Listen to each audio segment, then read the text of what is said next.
Estás escuchando La Nación Podcast. A continuación, Camila Perochena y Santiago Rodríguez Rey te cuentan quiénes fueron los hombres y mujeres que dirigieron al país en sus primeros 200 años de historia en La Banda Presidencial.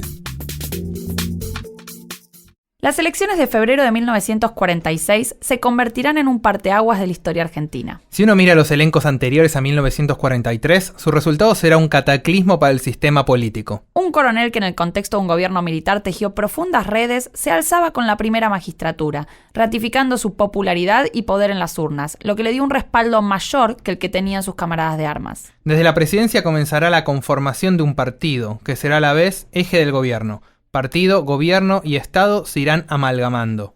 Este proceso se dará en muy poco tiempo, con cambios institucionales profundos, incluyendo nuevas leyes electorales y una nueva constitución que sacaba el foco del individuo y lo ponía en la comunidad organizada.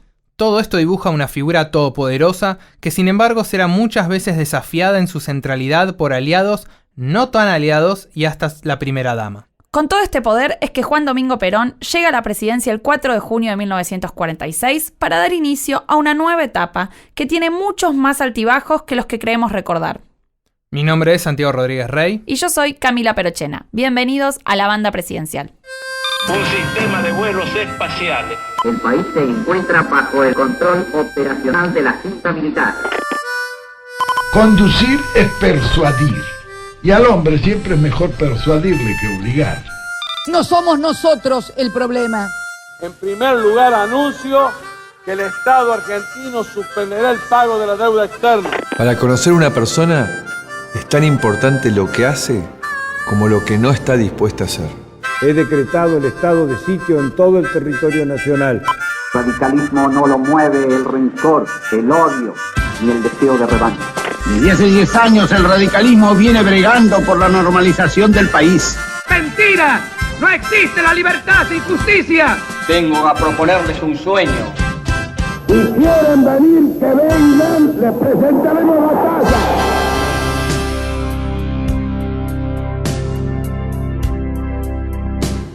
Bienvenidos al episodio 11 de La Banda Presidencial, el podcast de La Nación sobre los presidentes argentinos. Imagínate, en 1943 o 42, para sumar algunos nombres tenés Alvear, Justo y Ortiz. Y les decís, el próximo presidente electo de la Argentina va a ser ese coronel que volvió de Europa y que era un buen docente en la escuela militar. No te lo cree ninguno. 3 años y unos días pasan de la muerte de Justo a la elección de Perón a la presidencia. Juan Domingo Perón es un personaje que genera y generó pasiones positivas y negativas dependiendo de quién se trate. Juan Carlos Torre, historiador especialista en peronismo, nos dijo algo sobre esto. Perón fue comparado con todos los presidentes del siglo XX en Argentina el número 1. Primero porque se preparó para ser presidente. Todo lo demás conquistaron la presidencia. Él era presidente antes, porque él estudió el arte de conducir. No hay una persona en toda la historia política argentina que haya dedicado tiempo de su vida a pensar cómo mandar y ser obedecido. Y su principal legado a las huestes peronistas es lo que se llama el Manual de Conducción Política. Y cuando uno lee el Manual de Conducción Política, advierte que allí está encerrado el secreto, ¿no?, de su éxito político. Y si uno lo compara, y tenemos al alcance tantos presidentes, ¿no?, sobresale inmediatamente. De modo que haber tenido Perón en ese lugar ya hace una diferencia en la Argentina. Después, uno puede seguir explorando la naturaleza de esa diferencia. Pero lo cierto es que si hay una persona que es imprescindible, es Perón. Si uno no puede armar una historia de la Argentina en el siglo XX sin él, porque él fue el fundador, yo me decía recién, de que es una religión. No es fácil fundar una religión. En general los presidentes o los políticos crean partidos, corrientes, pero una religión, ¿no? O sea, una feligresía capaz de acompañarlo, ¿no?, a lo largo de los años, con lluvia y con sol. Es extraordinario. Pero no solo vamos a pensar a Perón como alguien que creó algo así como una religión, tal como dice Torre, sino que también vamos a tratar de entender el lugar que tuvo Perón en la creación de instituciones del Estado. Sobre ese tema le preguntamos a Juan Manuel Palacio, historiador que tiene un libro recientemente publicado que se llama La justicia peronista. Es una pregunta un poco muy general, ¿no? El peronismo y las instituciones. De todas maneras, me parece que sea a lo que te referís, que es a lo que siempre se dijo o se supuso sobre el peronismo, no solo entre los historiadores, sino, digamos, la visión de la gente común, ¿no? Hay una idea, y que además muy usada hoy día en tiempos de campaña electoral, entre peronistas y antiperonistas, sobre todo el discurso antiperonista, de que, bueno, básicamente el grueso de los problemas que tenemos hoy día en la Argentina tiene que ver con los 70 años de peronismo, ¿no? Bueno, y este discurso tiene que ver con que el peronismo básicamente ha arruinado el sistema democrático republicano argentino, y eso está en la vida del peronismo desde su creador, ¿no? Entonces, lo interesante es que la investigación histórica, la mía y la de otros colegas, está demostrando que eso es parcialmente así. Es decir, Perón fue, curiosa y paradójicamente, un gran creador y transformador de instituciones. Lo que pasa es que esas instituciones que él propuso y creó, y por el cual tenía además una obsesión por crear instituciones eficientes y transformar el Estado, y que el Estado gane no solo en tamaño, en el sentido de tamaño, sino en eficiencia, en eficacia, ¿no? En la intervención pública, de la política pública. Entonces, en realidad lo que pasa es que esa idea ha sido y es equivocada en la medida en que, o está mal expresada, es decir, puede haber arremetido contra instituciones del Estado liberal, con el que él estaba profundamente en desacuerdo, ¿no? Y con ciertos principios teóricos del Estado liberal y las instituciones que lo ejecutaban. Ahora, él, digamos, dio una batalla contra eso, pero eso no quiere decir que era anti-institucional, o que era una especie de Atila que vino a arrasar con las instituciones, sino que en realidad, curiosa y paradójicamente, fue un creador de instituciones. Y, por ejemplo, armó un enorme, tuvo un programa legislativo muy grande y muy sofisticado para, por ejemplo, la protección social de los trabajadores, pero además hizo dar a la historia del Estado argentino un salto cualitativo muy grande, perfeccionó la estructura estatal, la hizo muy eficiente, por supuesto la hizo crecer, pero logró como nadie antes la nacionalización, o sea, que el Estado Nacional llegara a todos los puntos de la República, y la nacionalización y centralización de la política pública. Y eso, más allá del tono de esa política, más allá de si a uno le gusta o no le gusta lo que hizo. Entonces, tenemos a Perón como creador de una religión, o como el presidente que vino a reorganizar el Estado en términos institucionales.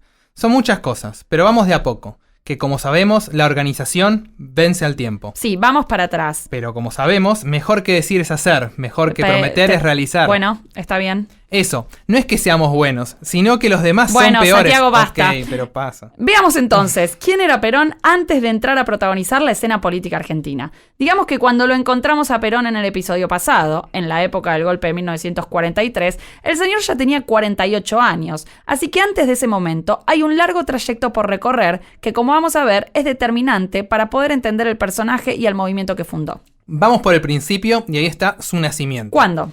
En la ciudad de Lobos en 1895. 1895 es una definición algo amplia, digamos el 8 de octubre. Como yo cumplo años el 8 de octubre. Opa. Perón era hijo natural, es decir, que su padre, un mediano propietario rural, y su madre no estaban casados. En torno a su nacimiento, entonces, ha habido muchas idas y vueltas. Perón ingresó muy joven al ejército. A los 18 años se graduó en el colegio militar y siguió en el arma de infantería. Para 1920 fue a la escuela de suboficiales en Campo de Mayo. En esa época no era conocido por la habilidad política, sino porque le gustaba mucho boxear, y era campeón de esgrima del ejército. Parece que estuvo por ir a los Juegos Olímpicos de 1924, y el entonces ministro de Guerra, Justo, le bajó el pulgar y lo terminó alejando de la espada. Luego, siguió sus estudios en la Escuela Superior de Guerra, en la que terminó con el grado de capitán en 1929. Ese mismo año se casó con su primera esposa, Aurelia Tizón. Atención que este dato en un ratito va a ser muy importante. En 1930 participó del golpe que derrocó a Irigoyen. Recuerden el episodio 9 en el que les contamos que en un primer momento Perón estaba con el grupo nacionalista que rodeaba a Uriburu, pero que después se pasó al bando de Justo porque consideraba que los uriburistas eran un poquito incompetentes. Por pertenecer al bando de Justo, Uriburu apartó a Perón del gobierno y lo envió a la Escuela de Guerra como titular de Historia Militar. Esta es una de las primeras contingencias de la vida de Perón que nos permiten entender el tipo de liderazgo que va a tener.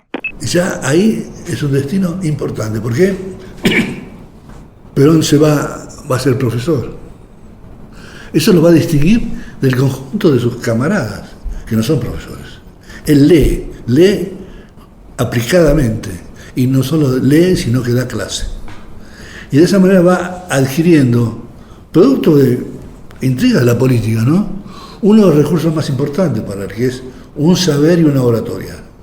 En su cargo de profesor, Perón tenía un estilo llano, directo, didáctico, que lo hacía entretenido y que luego se va a notar en sus discursos públicos. En 1936, Perón fue enviado a la Embajada de Chile con la misión secreta de obtener información sobre los planes expansionistas chilenos.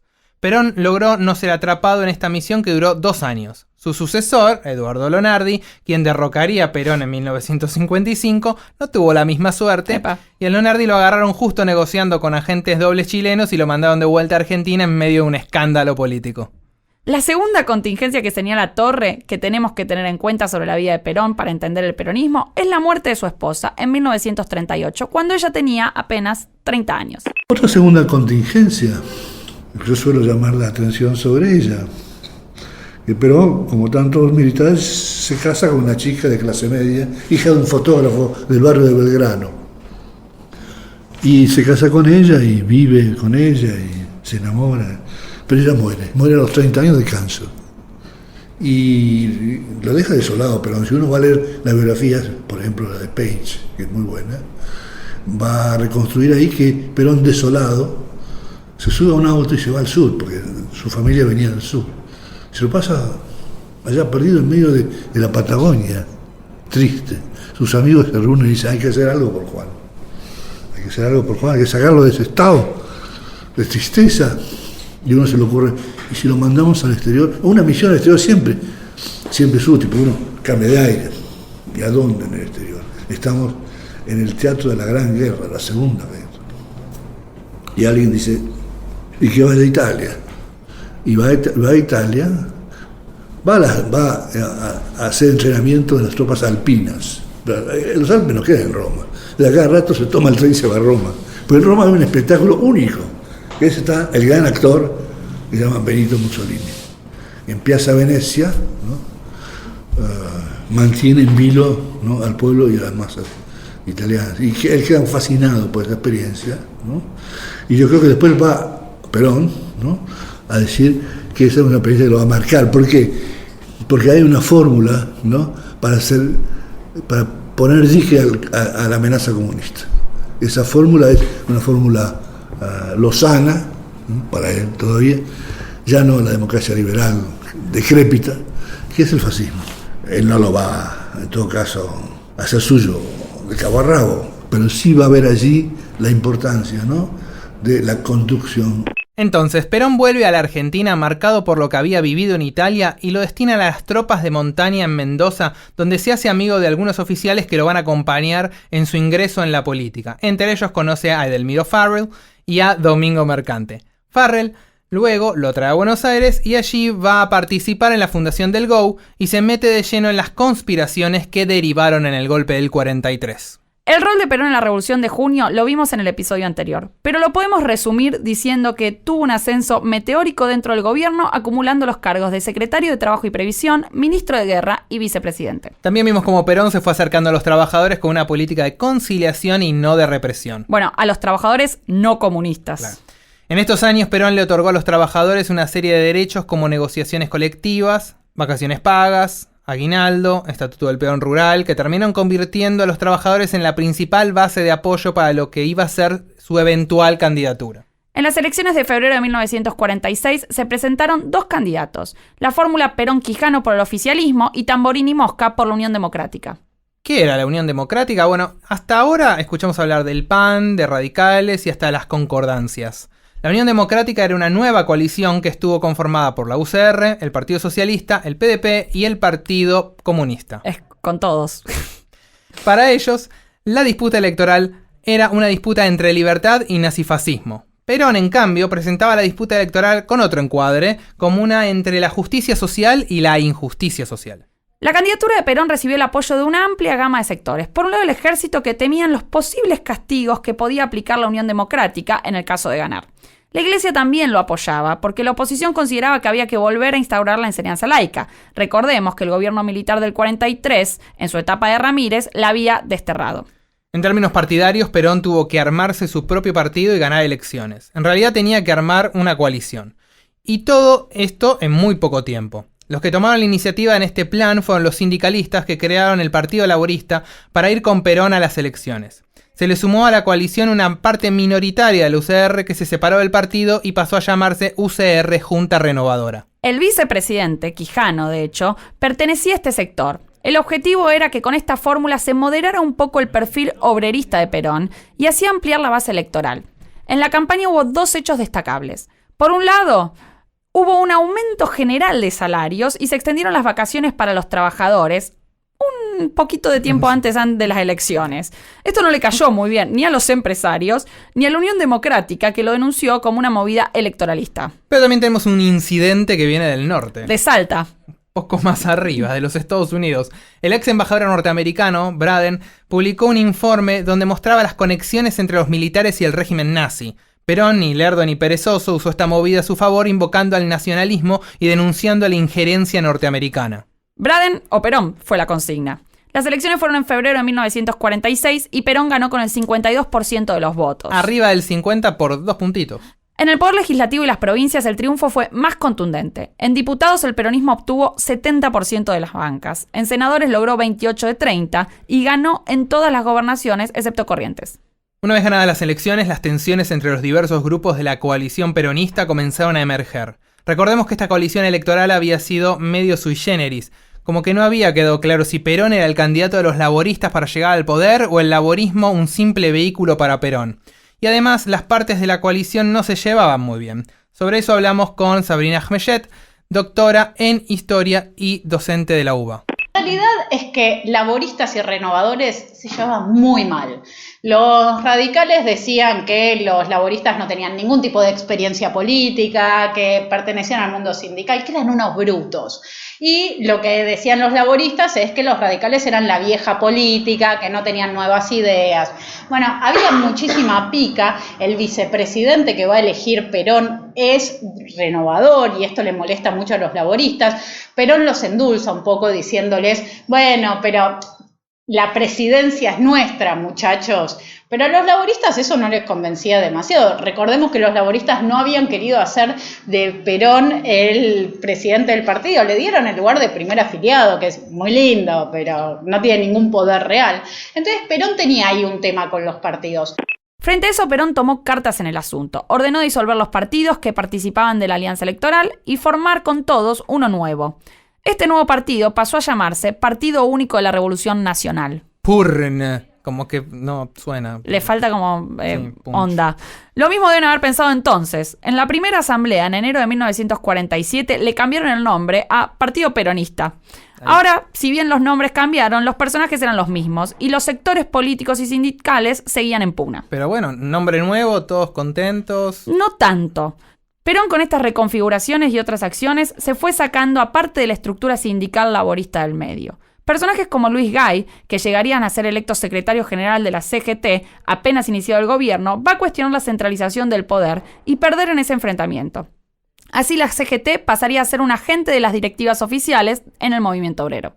Otro que va a perder por enfrentarse a Perón será Cipriano Reyes, figura clave de los laboristas y del 17 de octubre, que va a terminar preso en 1948 y va a quedar allí hasta 1955.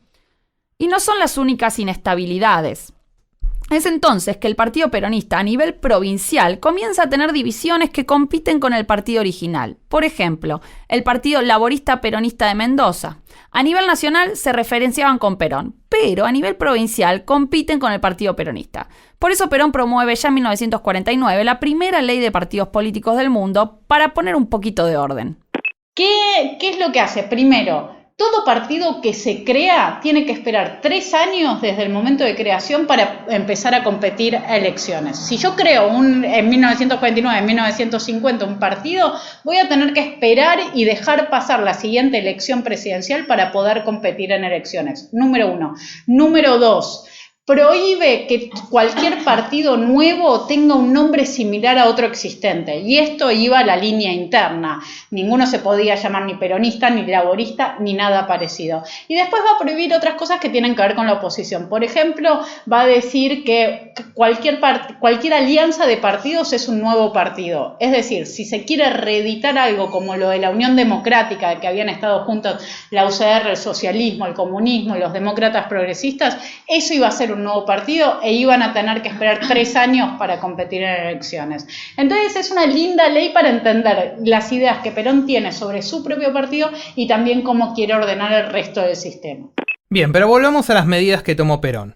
En el ámbito de la economía, el gobierno de Perón arrancó en un lugar bastante privilegiado. No tenía deuda, tenía una amplia reserva de divisas, altos precios internacionales y una industria que ya estaba en crecimiento desde el gobierno de Justo. Estaba bastante dulce, Perón. Estaba dulce. Siguiendo esa línea inaugurada por Justo, lo que hizo Perón fue expandir aún más el gasto público, nacionalizar los ferrocarriles, teléfonos, gas, distribuir el ingreso e incentivar la producción industrial para sustituir importaciones. El tipo de industria que se desarrolló en esta primera etapa fue la industria liviana. Esa producción se impulsaba en parte intentando expandir la demanda a través de los aumentos de salarios. Para aprovechar esa situación se creó el IAPI, que lo que hacía era monopolizar el comercio exterior. El Estado compraba a los productores a un precio bajo y luego lo vendían a un precio más alto en el mercado internacional. Esto, sumado a diversos impuestos que se establecieron para sectores de más altos ingresos, hizo que el Estado tuviera bastante dinero para expandir el gasto público. Esta política económica, que se conoció como primer plan quinquenal, tuvo una vida un poquito corta. Bueno, quinquenal son 5 años. Más o menos. Vamos a ver cómo a partir de 1949 empieza a resquebrajarse el modelo. Sin embargo, estos años quedaron en la memoria porque estuvieron asociados a la movilidad social que alcanzó a amplios sectores de la población. Los trabajadores vivieron una época de ascenso social permitido en gran parte por los cambios que se produjeron en el mundo del trabajo. Aumentó la tasa de sindicalización, se extendieron las negociaciones colectivas, se distribuyó el poder al interior de las empresas y se llevó adelante una ferviente legislación que beneficiaba a los trabajadores. Los decretos que Perón había impulsado durante el gobierno militar del 43 se hicieron leyes: el aguinaldo, vacaciones pagas, jubilaciones, indemnizaciones por despido y accidentes de trabajo. Y en las que Perón marca un parteaguas. Una, que la cantidad, la productividad legal del peronismo fue una cosa desconocida hasta entonces. Es decir, ahí él hace un programa legislativo que incluyó no solo crear más leyes en número que todas las que existían en el país, o sea, de todos los gobiernos anteriores sumados, ¿no? Sino además intervenir en áreas que jamás la legislación laboral había tocado, ¿no? Por ejemplo, en los peones rurales o crear instituciones nuevas como el aguinaldo, las vacaciones pagas. Entonces, esto hay un salto cuantitativo fenomenal y cualitativo. Y después el programa se completaba con una preocupación casi te diría obsesiva por la aplicación de la ley. Y ahí puso instituciones del Estado en favor de que los trabajadores tomaran conciencia de sus derechos y hicieran denuncias y iniciaran demandas contra los empleadores a través, sobre todo, de una mega repartición estatal que él creó sobre la base del Departamento Nacional del Trabajo. El primer puesto que él tuvo fue el secretario de Trabajo y Previsión en 1943 y desde allí hizo un programa, hizo crecer esa secretaría de forma gigantesca con un despliegue de una red de delegaciones en todo el país que funcionaron como organismos de difusión de la ley, de control de la ley y de difusión de la ley en todos los rincones del país. Estos cambios en el mercado de trabajo se combinaron con otras medidas que buscaron mejorar la calidad de vida de los trabajadores, como el congelamiento de alquileres, la construcción de escuelas, el establecimiento de precios máximos, créditos, planes de vivienda y mejoras en la salud pública. Este combo de medidas dieron lugar a lo que Torre y Elisa Pastoriza llamaron la democratización del bienestar. Una de las principales consecuencias fue la integración de los trabajadores en la comunidad política. Trabajadores que pasaban a identificarse como peronistas y que tuvieron como, vamos a ver, un vínculo muy duradero con Perón. Le preguntamos a Torre cuál fue la reacción de los sectores medios y altos frente a estos cambios sociales. La palabra que se usa atrevidamente, y quizá la puedo hacer mía también, la revolución social del peronismo, fue una experiencia que otros países más viejos habían conocido, pero que se había desplegado parsimoniosamente a lo largo de varias décadas. Aquí en Argentina, en 10 años, se comprimió esa experiencia y muy rápidamente aumentó el número de trabajadores, aumentó el número de sindicatos, aumentó el poder adquisitivo de los trabajadores, se desplegó una batería de bienestar social muy amplia. Todo eso, ¿no?, en un plazo muy corto. Yo le doy importancia a la velocidad con que transcurren las cosas. Yo no creo que la reacción conservadora esté metida en el ADN de las clases medias y altas, sino que en realidad es el producto de una circunstancia. Esas circunstancias fueron, de un modo u otro, orquestadas, ¿no?, por la rapidez con que se produjo esta experiencia. Una rapidez explicable porque había recursos para encararla, pero sobre todo porque había un líder político necesitado de apoyos populares y no se privó de esfuerzo o medida alguna que le permitiera alcanzarlo. De modo que uno de los problemas que vivió ese país fue esa sensación de invasión, ¿no?, que vivió no apenas las clases altas, sino las clases medias ya constituidas, que en el pasado habían tenido un protagonismo más progresista en defensa de las libertades y la democracia frente a las reacciones conservadoras, pero que en estas circunstancias medio como que dieron un paso atrás. Y acá Torre nos deja picando, nos deja el pie para algo que nos está faltando. Eva Perón. La figura de Eva Perón va a pasar a primer plano en las elecciones de 1946. Y el primer rol que tuvo dentro del gobierno fue la de oficiar o servir de intermediaria entre Perón y los trabajadores. Eva recibía a los obreros y sindicalistas en el Ministerio de Trabajo, escuchaba sus demandas y se las hacía llegar a Perón. Hay una gran discusión sobre si Eva y Perón se complementaban, sobre si había una cosa de doble comando, cómo funcionaba eso. Yo creo mucho en que se complementaban. Me parece que Eva acerca a algunos sectores en los que Perón no estaba principalmente enfocado. Perón tenía a los trabajadores y a los sindicalizados, pero primero Eva tenía una relación muy cercana con la CGT. Esto es importantísimo. Eva va a poner su escritorio, su oficina, donde recibe gente todos los días, en la oficina de la CGT. Se mete ahí en el medio de el corazón del sindicalismo y va a trabar relaciones muy fuertes. Recordemos que después, en ese cabildo abierto de 1951, cuando la CGT pide por la candidatura de Eva, bueno, es justamente la CGT quien lo hace, ¿no? Entonces ahí ya hay una división de roles. Y por otro lado, Eva también se ocupa de todos los que quedan por fuera del mundo del trabajo, los más desfavorecidos, los más pobres, las mujeres solteras, las madres solteras, los niños, esos son sus descamisados. También es importante diferenciar esto. El peronismo es uno mientras Eva está viva. Y a partir de la muerte de Eva y crisis económica y otras cosas que suceden a partir de 1952, va a ser otro peronismo, va a ser diferente. Así que este primer peronismo, este primer gobierno, Eva es el corazón.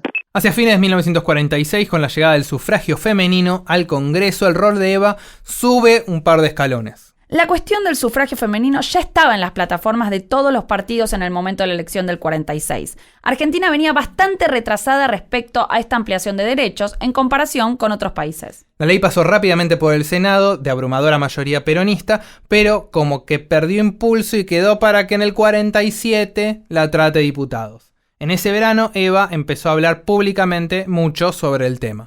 no estuvo demasiado instalado en la esfera pública hasta que Eva, durante el verano de 1947, hace una campaña radial y ahí se apropia el tema. Empieza a hablar de los derechos políticos de las mujeres y ella empieza a aparecer como una abanderada. En el debate del Congreso, Eva no aparece como una figura significativa, pero lo que sí hace es estar ella presente el día que se sanciona y afuera en la plaza carteles que ya tienen su imagen y su nombre.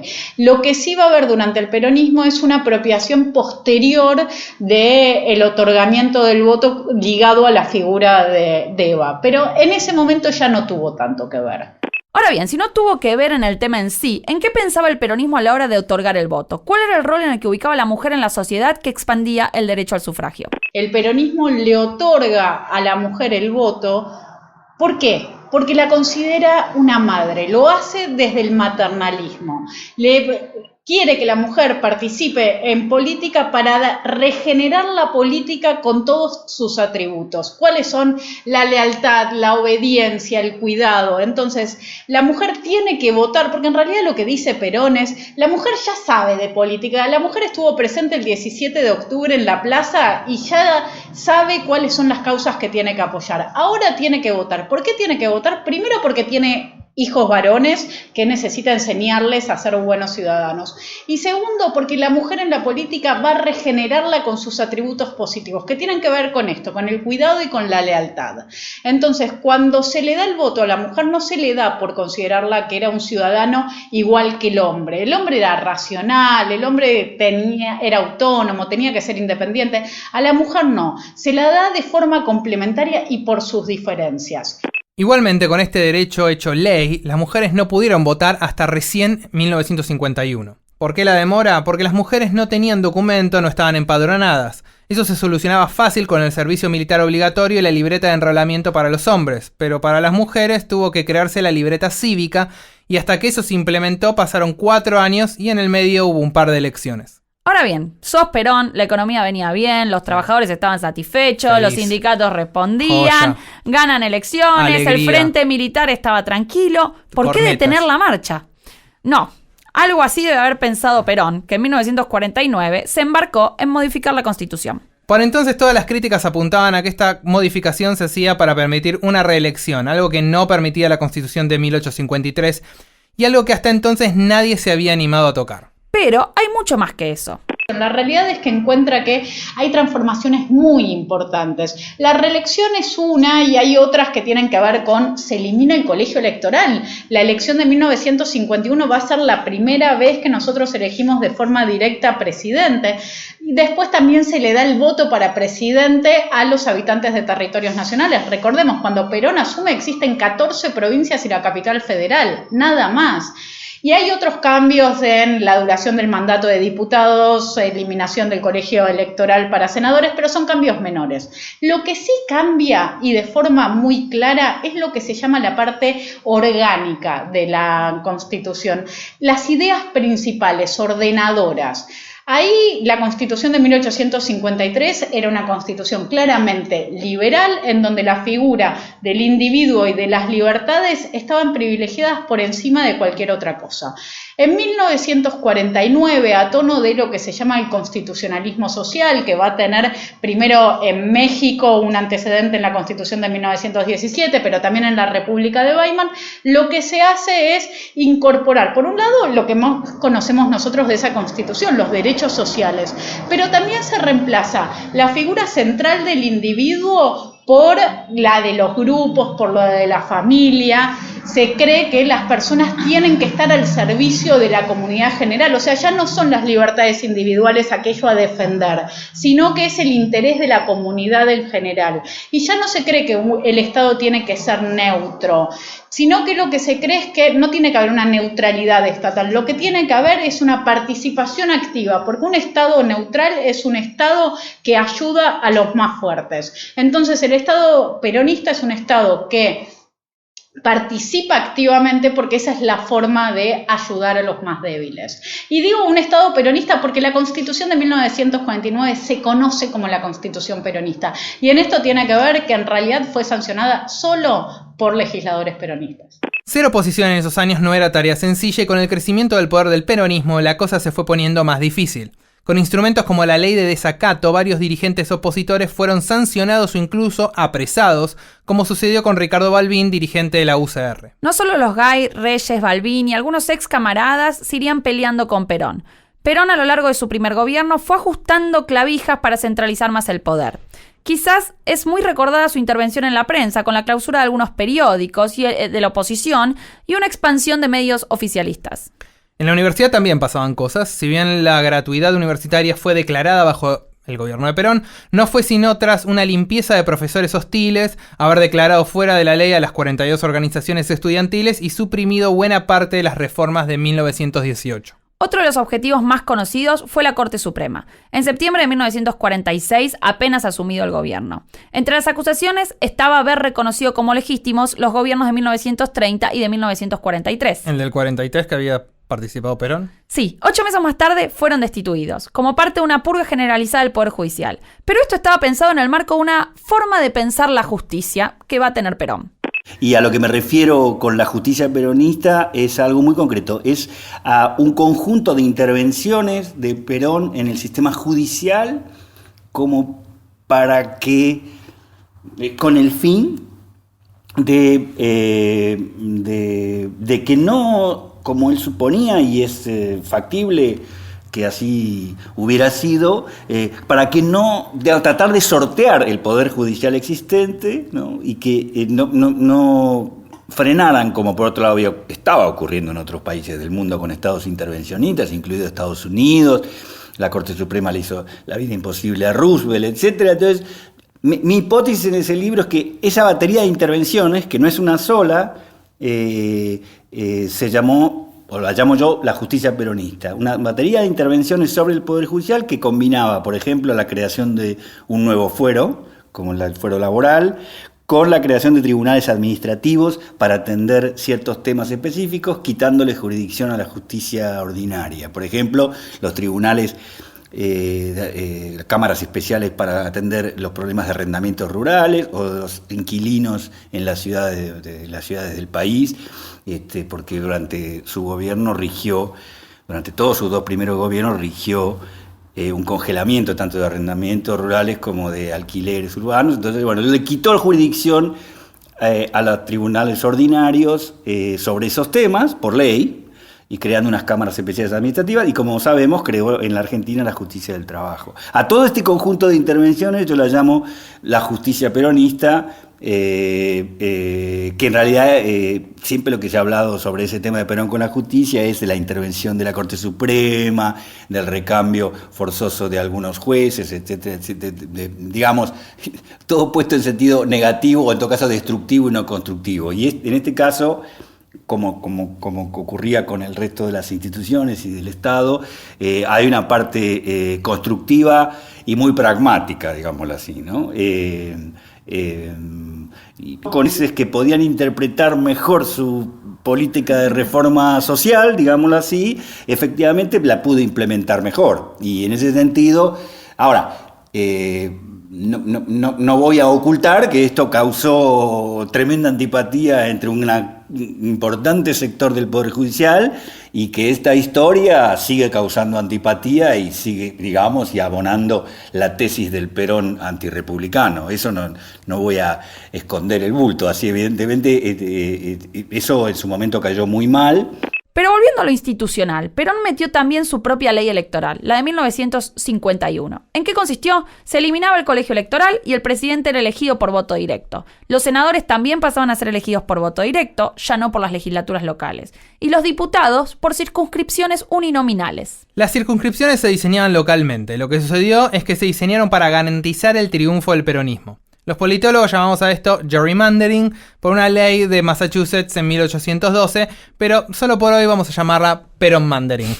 Con el peronmandering había un triunfo asegurado, pero para no dejar nada librado al azar y como se votaba con un nuevo sistema, se votó la totalidad de las bancas, quedando la oposición aún más marginalizada que antes. De las 166 bancas, solo 14 fueron para la UCR. En estas elecciones no solo fue la primera vez que votaron las mujeres, sino que también fue la primera vez que ingresaron mujeres al Congreso. ¿Cuál es el gran cambio? La ley Sáenz Peña aseguraba una presencia de 1/3 de la oposición en el Congreso, 2/3 para la mayoría y 1/3 para la minoría. A partir de la nueva ley electoral no hay más que este reaseguro de 8 por la minoría. Y en los números esto se ve muy claro, tanto en la elección de 1951 como en la elección de 1954. Tengamos en cuenta, el radicalismo siempre fue el primer partido opositor, el que más votos sacó, y siempre estuvo cerca del 30% de los votos. En 1946, el radicalismo, con casi 27% de los votos, tiene 44 bancas en la Cámara de Diputados. En 1951, con esta nueva ley, con el 33% de los votos, o sea, un par más, tiene solamente 14 bancas. ¿Esto qué significa? Que redujo notablemente la presencia de los opositores en el Congreso. Y eso tiene que ver con las ideas políticas de Perón, con el lugar que el Congreso ocupaba para Perón. Mientras que para el mundo liberal sáenz-peñista el Congreso era algo decisivo, importante, era el lugar donde residía la soberanía popular, el lugar donde se mostraban las diferentes expresiones de la sociedad y se argumentaba para tratar de llegar entre todos mediante la discusión a eso que se entendía como la voluntad general. Bueno, el Congreso ya no tiene ese rol en el peronismo. La voluntad general es algo que Perón conoce porque él encarna la soberanía de la voluntad general, él encarna la voluntad del pueblo. Entonces ya no se necesita a un Congreso que discuta las leyes. Las leyes se piensan en otro lado. En todo caso, lo único que se necesita en ese mundo es un Congreso que haga ley la voluntad del conductor. Las elecciones del 11 de noviembre de 1951 se dieron en un clima enrarecido. Mencionamos presos políticos, control social, nos falta lo económico. Sí, incluso en lo económico comenzó a mostrar problemas graves. Mencionamos que en 1949 el modelo peronista comenzaba a enviar señales de agotamiento. Pronto la inflación va a revelarse como un problema grave y la economía va a mostrar un freno. Es cierto que hubo una importante sequía, pero el plan quinquenal cerraba su ciclo con una recesión en los años 51 y 52. Esto se refleja en las huelgas que iban en aumento. Una de las más significativas fue la de ferroviarios, que se extendió por 9 meses. Me voy al año 50-51, la gran huelga ferroviaria que ni Evita pudo frenar, ¿no? O sea, había límites de modo voto para esta, pero lo que pasa es que bueno, esa política económica distribucionista y nacionalista tuvo que repensarse, ¿no? Primero en este momento el plan de ajuste, ¿no? Y después va a tener que repensarse un poco más tarde, porque Perón va a ser una persona que va a ver otra vez, ¿no? Con una mirada mayor a lo de sus contemporáneos, ¿no? La idea de que esta fórmula, este modelo, este funcionamiento estaba necesitando, ¿no? Ir al mecánico. Hubo intervenciones a sindicatos como azucareros, frigoríficos, bancarios, gráficos y ferroviarios, y prisión para los dirigentes rebeldes. Incluso previo a la elección, el 28 de septiembre, se produjo un intento de golpe de Estado. Perón proclamó el estado de guerra interna, una especie de estado de sitio, que no levantaría más. Esto le permitiría suspender garantías individuales y detener personas sin juicio previo, instrumento que utilizaría contra conspiradores, aunque también contra opositores de la UCR y el PS. Sin embargo, si bien se encuentra este avance sobre ciertas libertades, el sostén político de Perón en ese 60% es sólido e inmutable. En el año 52 es absolutamente arrolladora la victoria, ¿no? Y ahí yo creo que, entre otras cosas, no voy a decir que es lo único, pero la acción de estas instituciones en favor de trabajadores, chacareros, inquilinos, que fue muy fuerte y muy eficaz, operó, ¿no? Como suelo decir, y puse ahí en mis trabajos, es decir, un trabajador que verifica que no solo tiene nuevos derechos, sino que tiene oficinas del Estado amigables donde esos derechos, pueden ser tramitados y se los ayuda y se los representa gratuitamente en un juicio, después van al juicio y empiezan a constatar una y otra vez que sistemáticamente por primera vez en su vida y en la historia argentina, ese obrero es peronista para siempre, de alguna manera, ¿no? Ahora, eso en 46, tal vez la experiencia era una experiencia demasiado corta, todavía no había llegado a muchos, pero ya después, en el año 50, esto ya estaba constatado. Entonces, sí, aumentó el poder seguro en ese sentido, de la base electoral. Después habrá que discutir la hipótesis de Torre, ¿no? Nuestro colega peronólogo más famoso, que es que, bueno, que los sindicatos ganaron tanto poder que terminaron quitándole poder a Perón. Oficialmente Perón asumió su segundo periodo el 4 de junio de 1952, casi 7 meses después de haber sido electo. En el medio, el 3 de abril de 1952, falleció Hortensio Quijano, su compañero de fórmula. El mismo 4 de junio sería la última aparición pública de Eva, que fallecería el 26 de julio de 1952. La economía que acompañaba el luto nacional parecía igual de oscura, con una caída del 6%, pan negro elaborado con mijo, escasez de carne y frecuentes cortes de luz. Así se daba inicio a una nueva etapa que sería muy distinta a los gloriosos primeros años y se enmarcaría en una hora de austeridad. Si al iniciar la posguerra Argentina se encontraba sin deuda externa, con importantes reservas de divisas, precios altos de sus exportaciones y alta demanda, 6 años más tarde la situación era otra. Sin embargo, estos años nos mantendrán ocupados en el próximo episodio, cuando pongamos foco en la segunda presidencia de Perón.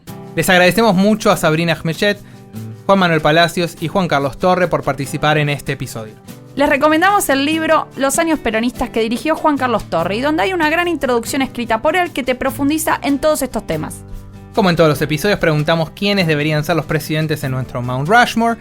Sabrina nos dijo esto. Roca, Perón y Alfonsín. Dijiste 3. ¿Tienen que ser 4? Bueno, podés poner 3. Y Juan Carlos Torres nos dice lo difícil de andar esculpiendo montañas por estas latitudes. Por supuesto a Alfonsín, por lo que acabo de decir, a Perón. Pero en todo caso es distinto porque los americanos tienen ahí un elenco, ¿no? Que uno puede decir, bailan la misma música. Aquí tenés que hacer un elenco. Si vos te limitás a tu música, no sé si llegás a un número grande. Entonces, haces un número grande sobre la base de otro tipo de argumentos. ¿Cómo voy a juntar a Perón con Alfonsín? A Perón lo tengo que poner porque realmente es un tipo portentoso. Ahora, su portento es un ejemplo a seguir. Yo no sé. Nos tocó en suerte. Pero en ese sentido digo, llego hasta ahí. ¿No? Hacia atrás no tengo idea porque yo era muy chiquito. Les recordamos suscribirse al podcast para no perderse la salida del próximo episodio de La Banda Presidencial, donde vamos a ver los profundos cambios que lleva adelante Perón en su segundo periodo al frente de la presidencia y su salida a manos de los militares y la llamada Revolución Libertadora. Hasta entonces, yo soy Santiago Rodríguez Rey. Y yo soy Camila Perochena. Chau.